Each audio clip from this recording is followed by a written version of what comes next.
Why did Denethor burn himself in Lord of the Rings?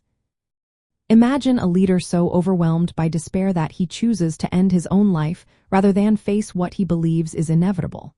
That's what happened to Denethor, the steward of Gondor, during a critical moment in the story.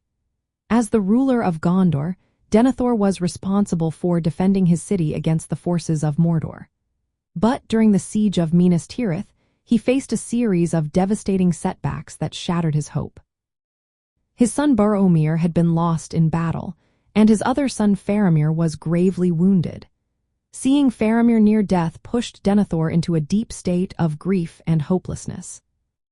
He also used the Palantir, a seeing stone that Sauron had manipulated to show him only the darkest visions of the war. This dark influence made him believe that Gondor was doomed and that all was lost.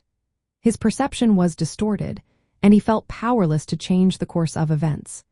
Denethor's mind was overwhelmed by despair, and he convinced himself that death was the only escape from the pain and shame of defeat.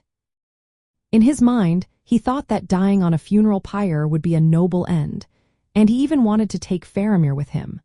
Before lying down on the pyre, he broke his white rod, which symbolized his authority as steward, signaling the end of his rule.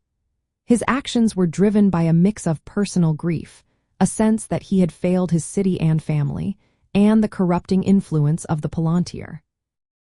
Gandalf arrived just in time to stop Faramir from being burned alive, but Denethor was already consumed by flames. He clutched the Palantir until his death, a tragic figure who lost hope in his darkest hour. His death shows how despair and manipulation can lead even a leader to make devastating choices.